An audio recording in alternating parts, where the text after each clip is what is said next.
सलाम, नमस्ते, सत श्री अकाल। मैं हूं रजा और आप देख रहे हैं रजाग्राफी की इंटरनेशनल रिपोर्ट, जिसके अंदर पूरी दुनिया के बारे में सारी बड़ी बड़ी खबरें आपको बताई और दिखाई जाती हैं। जो खबर आपसे छुपा ली जाती है वो खबर इस रिपोर्ट के अंदर बताई जाती है, क्योंकि आप जानते हैं कि गोदी मीडिया सिर्फ अपना प्रोपेगेंडा रन करने में इस वक्त बिजी है। आपको बता दूं कि चीन का एक नया हथियार जिसने अमेरिका और भारत को रेड अलर्ट पर लाकर खड़ा कर दिया है। आपको बता दूं कि ये कोई बढ़ा चढ़ाकर गोदी मीडिया की तरह, मोदी जी की तरह अपने मन से ये बात नहीं कह रहा हूं। अमेरिका ने खुद इस पर चिंता जताई है और नेटो खुद इससे परेशान हो गया है। हालांकि आपको बता दूं कि चीन लगातार भारत के आगे 2 साल से अकड़ कर खड़ा हुआ है और सारी दोगली चाल चलता हुआ अपनी ताकत को बढ़ा रहा है। गोदी मीडिया और मोदी सरकार को पता होने के बावजूद मोदी सरकार 2 लफ्ज़ भी चूं करके नहीं बोल पा रही है। दूसरी तरफ अगर बात करें तो आपको बता दें कि अभी 2 दिन पहले हमने आपको ये बात बताई थी कि LAC की सीमा पर 2 4G के टावर भी तैनात कर दिए हैं चीन ने। जी हाँ, जिससे भारत के ऊपर अब वो और भी करीब से नज़र रख सकेगा। जी हाँ दोस्तों, लेकिन आपको बता दूं कि टावर के ऊपर बुलडोज़र योगी और मोदी का नहीं चल सकता। अमित शाह साहब का बुलडोज़र इधर नहीं जा सकता, क्योंकि अमित शाह का बुलडोज़र और भाजपा का बुलडोज़र सिर्फ मुसलमानों के लिए है। जहांगीरपुर की मस्जिद हो या मुसलमानों का घर, बुलडोज़र सिर्फ मुसलमानों पर चढ़ाने की ही हिम्मत है। इसके अलावा चीन के खिलाफ चीन की तरफ जाकर बुलडोज़र का मुंह करने में भी 10 लग सकते हैं। आपको बता दूं कि ये टावर तो इनके तोड़े नहीं गए, लेकिन मुसलमानों के घरों को लगातार कोर्ट के आदेश के बाद भी तोड़ा गया। दोस्तों, आपको ये जानकर हैरानी होगी कि चीन ने अब नया हथियार दुनिया के सामने रखा, बल्कि चीन हमेशा से ही अपने हथियारों को छुपा कर रखता है। दोस्तों, अब चीन का एक ऐसा किलर मिसाइल सिस्टम आया है, किलर मिसाइल सामने आई है, उसकी तस्वीर सामने आई है, जिससे नेटो ने भारत और अमेरिका को परेशान करके रख दिया है। खुद नेटो भी परेशान है। आपकी स्क्रीन पर देख लीजिए दोस्तों, रिपोर्ट मौजूद है और रिपोर्ट में जानबूझकर गोदी मीडिया की लगा रहा हूँ, नव भारत टाइम्स की, ताकि गू खाने वालों और पेशाब पीने वालों की थोड़ी सी आंख के सामने ये खबर जाए। चीन की air launch killer career missile YJ-21 की सबसे साफ तस्वीर। भारत अमेरिका की बढ़ेगी टेंशन। जी हाँ, ये रजाग्राफी नहीं कह रहा है, ये खुद नव भारत टाइम्स इस बात को कह रहा है। दोस्तों, HCN बॉम्बर और उसके नीचे लगी हुई YJ-21 मिसाइल ऐसी मिसाइल है जो किसी भी फाइटर जेट को मारकर गिरा सकती है। दोस्तों, आपको बता दूं कि ये जो नया किलर है, जो कि बॉम्बर है, बॉम्बर की तरह है, जिसके नीचे मिसाइल लगी हुई है, स्पेशल ये काम करता है एयरक्राफ्ट करियर को उड़ाने के लिए। आपकी स्क्रीन पर एयरक्राफ्ट करियर दिखाना चाहता हूँ। ये वो एयरक्राफ्ट करियर हैं जिसको एक ही हमले से ये उड़ा सकता है। पूरी दुनिया में सबसे ज़्यादा एयरक्राफ्ट करियर अमेरिका के पास है, इस वजह से अमेरिका को काफ़ी ज़्यादा टेंशन हो गई है। चीन से लड़ने के लिए भारत को भी एयरक्राफ्ट करियर का इस्तेमाल करना होता है और वो करना पड़ेगा। इसको देखते हुए भारत के लिए भी ये खतरे की घंटी बन चुकी है, क्योंकि ये हथियार चुपके से चीन ने काफ़ी एडवांस तरीके से बना लिया है। आपको बता दूं कि इसके नीचे जो मिसाइल लगी हुई है, जिसे किलर कहा जा रहा है, इसको किलर इसलिए कहा जा रहा है क्योंकि ये 200 से 300 मील तक की दूरी पलक झपकने से पहले कवर कर सकती है। और इसकी खासियत ये है कि ये रडार सिस्टम में नहीं आती। दूसरी तरफ इसकी बनावट ऐसी है कि इसको पकड़ना और समझना मुश्किल होता है। ये खुद नव भारत टाइम्स के आर्टिकल में लिखा हुआ है। बाकी अगर मैं इंटरनेशनल रिपोर्ट पढ़ूं तो ये काफ़ी ज़्यादा एडवांस और काफ़ी ज़्यादा ख़तरनाक है। जाहिर सी बात है, जब अमेरिका की नींद उड़ चुकी है तो दूसरे देशों की बात क्या ही करें। भारत ने और अमेरिका ने और नेटो ने इस पर आपत्ति जता दी है। दूसरी तरफ चाइना के डिफेंस मिनिस्टर ने अमेरिका के डिफेंस मिनिस्टर से फ़ोन पर बात करते हुए कहा है कि अगर ताइवान के मैटर पर कोई दूसरा देश टांग अड़ाएगा तो हमारे रिश्ते उसके साथ खराब हो जाएंगे। ताइवान चीन का अटूट पार्ट है और ताइवान हमारा आंतरिक मुद्दा है। इस मैटर पर दूसरे देश ना ही उंगली करें तो ज़्यादा बेटर होगा। और अमेरिका को सीधी सीधी चेतावनी देते हुए कहा है कि अगर अमेरिका ने इसमें टांग अड़ाई तो अमेरिका के साथ चीन के रिश्ते काफ़ी खराब हो सकते हैं। दोस्तों, अगली बड़ी खबर भी चीन से है। चीन कितना खतरनाक बन चुका है आप नहीं समझ सकते। चीन अंदर ही अंदर अपने पैर जमा चुका है, जमा नहीं रहा है, जमा चुका है। सोलोमन आइलैंड के बारे में सबसे पहले रिपोर्ट करने वाले हम थे। हमने आपको बताया था कि सोलोमन आइलैंड के साथ डील करिए, लेकिन बाद में खबर आई थी कि नहीं, डील कैंसिल हो गई। लेकिन आपको बता दूं कि सोलोमन आइलैंड के साथ चीन ने डील कर ली है और डिफेंस डील करी है। सोलोमन आइलैंड ने इसकी जानकारी कुछ भी प्रसारित नहीं की है, लेकिन अगर रिपोर्ट की बात करें तो सूत्रों के मुताबिक, गोदी मीडिया वाले सूत्र नहीं, जेन्युइन सूत्र बता रहा हूं आपको।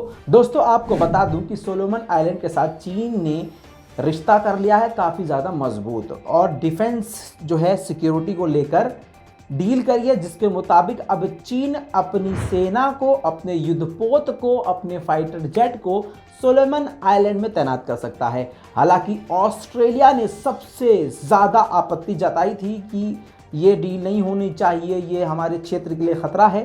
सारे ऑब्जेक्शन खड़े करने के बाद भी सोलोमन आइलैंड ने ऑस्ट्रेलिया की बात को नकारते हुए कहा कि इस डील से हमारा देश काफ़ी ज़्यादा मजबूत होगा। सोलोमन आइलैंड काफ़ी गरीब मुल्क है, बहुत कम आबादी है, मजबूत बिल्कुल नहीं है। तो सोलोमन आइलैंड के लिए ये एक बड़ी लालच है जो चीन ने उसको दी, और उस लालच के बदले चीन को वो मिल गया जो उसको चाहिए था। अब ऑस्ट्रेलिया, भारत और अमेरिका के लिए दूसरी तरफ से भी चीन के लिए बड़ा खतरा बन चुका है। दोस्तों, आप जानते हैं कि यमन के लड़ाके हौथीज़ हैं जो सऊदी अरब और दूसरे अड़ोस पड़ोस के देशों के ऊपर आए दिन हमले करते रहते हैं। खासकर इनका निशाना सऊदी अरब होता है, और यूएन के निशाने और अमेरिका के निशाने पर ये हौथीज़ हैं। हौथीज़ को दुनिया के सामने गलत इसलिए और दिखाया जाता है क्योंकि हौथीज़ के फाइटर्स के अंदर, उनके फौजियों के अंदर बच्चे भी शामिल होते हैं। यूएन ने इसके खिलाफ आवाज़ उठाई और हौथीज़ से बात करी, हौथीज़ को मनाया कि वो अपनी सेना में से बच्चों को निकाल दे, बच्चों को शामिल ना करे। अब यूएन ने ही इसकी जानकारी दी है कि हौथीज़ के लड़ाके, हौथीज़ जो संगठन है वो यूएन की बात मान गया है और उसने वादा किया है कि अब किसी भी बच्चे को सेना में शामिल नहीं करेगा। दूसरी तरफ आर्मेनिया के प्रेसिडेंट को रूस ने मॉस्को में बुलाया और व्लादिमीर पुतिन ने खुद बात करी और वेलकम किया इस बात का कि आर्मेनिया और अज़रबैजान अब मिलकर साथ काम करने के लिए तैयार हो गए हैं। अब दोनों एक दूसरे के साथ मिलकर काम करने के लिए तैयार हैं। इतना ही नहीं, रूस ने जोर दिया कि तुर्की, आर्मेनिया और अज़रबैजान इन तीनों को मिलकर क्षेत्र में शांति बना के रखनी चाहिए और इसी तरह से मिलजुल कर आगे बढ़ना चाहिए। दोस्तों, दूसरी तरफ ओआईसी अचानक नींद से जागा और स्वीडन में जो कुरान को जलाया उसकी निंदा करी। ये ओआईसी यानी ऑर्गेनाइजेशन ऑफ इस्लामिक कॉरपोरेशन, जिसमें सारे मुस्लिम देश शामिल हैं, लेकिन यही ओआईसी ग्रुप एक मुर्दा है, एक मुर्दा लाश की तरह है। जी हाँ, ओआईसी के किसी देश को बुरा लगे तो मेरी जूती से, क्योंकि दोस्तों पूरे हिंदुस्तान में इस वक्त मुसलमानों का क्या हाल है, लेकिन मजाल है कि ओआईसी कुछ बोलता हो। ओआईसी कब बोलता है? जब मामला हाथ से निकल जाता है, जब आड़े टेढ़े टुच्चे मुच्चे देश भी बोलना शुरू कर देते हैं उस मुद्दे पर, तो ओआईसी फटाक से पैंट पहनकर, पजामा पहनकर बाहर निकल के आता है, आंखों से कीचड़ साफ करता और फिर बोलता है कि भाई साहब ये बात गलत हुई है। जिस स्वीडन के ऊपर सऊदी अरब ने सबसे पहले बोल दिया था, अब ओआईसी सबसे आखिर में। अब आप कहेंगे कि भाई ओआईसी, सऊदी अरब ये सब एक ही है। नहीं, ओआईसी सामूहिक बयान देता है, यानी ओआईसी अगर बयान दे तो कहा जाता है कि इसमें जितने भी 56 देश हैं ये सबकी तरफ से बयान है। लेकिन कमाल की बात यह है कि भारत में मोदी सरकार के द्वारा मुसलमानों पर खुल्लम खुल्ला आतंक और गुंडागर्दी दिखाई जा रही है, लेकिन ओआईसी मुर्दे की तरह इस वक्त पड़ा हुआ है। बहरहाल, स्वीडन में कुरान के मुद्दे पर जो पूरी दुनिया पहले बोल चुकी है कि भाई ये गलत है, अब आखिर में ओआईसी ने बोलकर पूरी दुनिया पर बड़ा एहसान कर दिया है। कमाल की बात यह है कि ओआईसी बाद में बोला, और कब बोला? जब चीन ने भी स्वीडन में मुसलमानों के खिलाफ ये आतंक शुरू कर दिया गया है और मुसलमानों की किताब कुरान को जलाना शुरू किया है। चीन ने इसकी आलोचना करी है, लेकिन अगर चीन की बात करें तो खुद चीन इतना बड़ा बेगैरत, झूठा और मक्कार और कमजर्फ मुल्क है कि खुद अपने मुल्क के मुसलमानों को डिटेंशन कैंप में रखता है, खुद वीगर मुसलमानों के ऊपर लगातार जुल्म करता है। लेकिन अगर बात की जाए दोगलापंथी की, तो पूरी दुनिया में दोगलेपंथी में सबसे आगे चीन है। वहां पर मुसलमानों के ऊपर खुद जुल्म कर रहा है, लेकिन मुस्लिम कंट्री पाकिस्तान को अपना बेस्ट फ्रेंड बताता है। पाकिस्तान भी 4 हाथ आगे है, चीन को अपना सबसे बेहतरीन दोस्त बताता है। दोस्तों दूसरी तरफ बात करें तो चीन इधर भी बोल रहा है कि भाई साहब ये स्वीडन में मुसलमान सब गलत हुआ। दोस्तों आपको बता दूं कि काबुल में एक बार फिर से, यानी अफगानिस्तान में एक बार फिर से शिया समुदाय को निशाना बनाया गया है। और आपको बता दूं कि इस स्कूल के अंदर धमाका हुआ जिसमें 6 मासूमों की जान चली गई और 20 बुरी तरह से घायल हैं। दोस्तों आपको बता दूं कि अभी किसी ने इसकी खुलकर जिम्मेदारी नहीं ली है, लेकिन तालिबान की सरकार की तरफ से बताया गया है कि हो न हो इसके पीछे ISIS का ही हाथ हो सकता है, क्योंकि दाइश ही लगातार ऐसे हमले कर रहे हैं। कोई नई बात नहीं है। अगर इतिहास उठाकर देखा जाए तो पाकिस्तान में अक्सर शिया समुदाय को निशाना बनाया जाता है और यही काम अफगानिस्तान में भी शुरू हो चुका है। दाइश ने इराक में भी लगातार शिया समुदाय को निशाना बनाया है और लगातार वो ये काम करते रहते हैं। ईरान के लिए दोस्तों दूसरी तरफ काफ़ी बड़ा झटका है। बाइडेन सरकार ने सीधा सीधा मना कर दिया है अब कि अमेरिका की सरकार जो है ईरान की IRGC को आतंकी लिस्ट से, यानी ब्लैक लिस्ट से बाहर नहीं निकालेगा। इस बयान के बाद ईरान और अमेरिका के रिश्ते हालांकि पहले से कोई ठीक नहीं है, लेकिन और भी ज़्यादा बिगड़ने की स्थिति में पहुंच गए हैं। तालिबान को ईरान ने काफ़ी बड़ा झटका दिया है और कहा है कि जब तक सारी दुनिया मान्यता तालिबान को नहीं देगी, हम भी कोई भी मान्यता तालिबान को नहीं देंगे। इतना ही नहीं, ईरान के फॉरेन मिनिस्ट्री की तरफ से कहा गया, क्योंकि तालिबान कोशिश कर रहा था कि ईरान में अपने डिप्लोमेट्स भेज दे, लेकिन ईरान ने मना कर दिया कि हम अपने देश में तालिबान की एम्बेसी नहीं खुलने देंगे जब तक दुनिया तालिबान को मान्यता ना दे दे। दूसरी तरफ अगर आप सोच रहे हैं कि ईरान के खिलाफ कुछ नीचे कमेंट में लिखें और कुछ ना कुछ प्रोपेगेंडा करें, तो आपको बता दूं ईरान ने सेम वही बात कही है जो पाकिस्तान कह रहा है। ईरान से पहले पाकिस्तान 150 मरतबा कह चुका है कि हम तालिबान को तभी मान्यता देंगे जब दुनिया उसको मान्यता देगी। पाकिस्तान अकेला ही तालिबान को मान्यता नहीं दे सकता।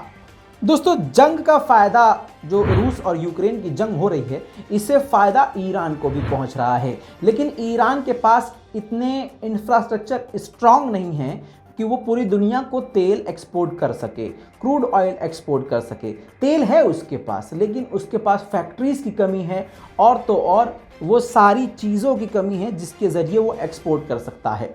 अब आपको बता दूं कि ईरान के ऑयल मिनिस्टर ने कहा है पूरी दुनिया से कि हमें $80 बिलियन की ज़रूरत है। अगर ये हमें कोई इन्वेस्ट कर दे ईरान के अंदर, तो हम सारी दुनिया को जो तेल की कमी रूस पर पाबंदी की वजह से हो रही है वो कमी पूरी कर सकेंगे।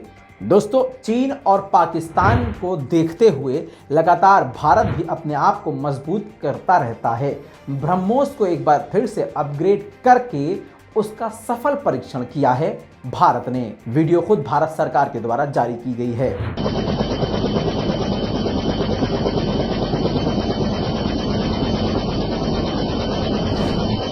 दूसरी तरफ आपको बता दूं, शिया समुदाय के लीडर माने जाने वाले मौलाना सैयद कल्बे जवाद ने काफ़ी बड़ा बयान देते हुए कहा है कि क्या सारी दुनिया में सिर्फ यूक्रेन में ही मानवता का खून बहाया जा रहा है? क्या सिर्फ यूक्रेन में ही सारे जुल्म हो रहे हैं? उन्होंने अफगानिस्तान में शिया समुदाय को निशाना बनाए जाने पर कई तीखे सवाल खड़े करे हैं। अफगानिस्तान के शिया समुदाय के लिए आवाज़ उठाते हुए उन्होंने न्याय की मांग करी है और कहा है कि ध्यान रखा जाए कि इस प्रकार से हमले शिया समुदाय को लेकर ना हो। शिया समुदाय को हमेशा से निशाना बनाया जाता है, लेकिन हम आपको बता दें कि वहीं दूसरी तरफ भारत में जो मुसलमानों के ऊपर लगातार जुल्म हो रहे हैं, ऐसी स्थिति पर और मुसलमानों पर, खुद भारत के मुसलमानों पर बड़े बड़े उलमाए दीन अभी तक खामोश हैं।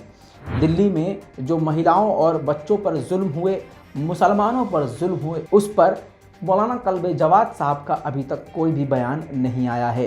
अफसोस की बात यह है कि भारत के उलमाए दीन, भारत के मुसलमान दूसरे देश के मुसलमानों के लिए चीखते तो बहुत ज़्यादा हैं, लेकिन अपने ही मुल्क में, अपने ही पड़ोस में मुसलमान के साथ क्या हो रहा है उस पर शायद बोलना ज़रूरी नहीं समझते। दोस्तों इस पूरी रिपोर्ट पर आपकी क्या राय है? अपनी पूरी राय कमेंट में लिखिए, रिपोर्ट को शेयर कीजिए। मैं हूं रज़ा और आप देख रहे हैं रज़ाग्राफी। जय हिंद।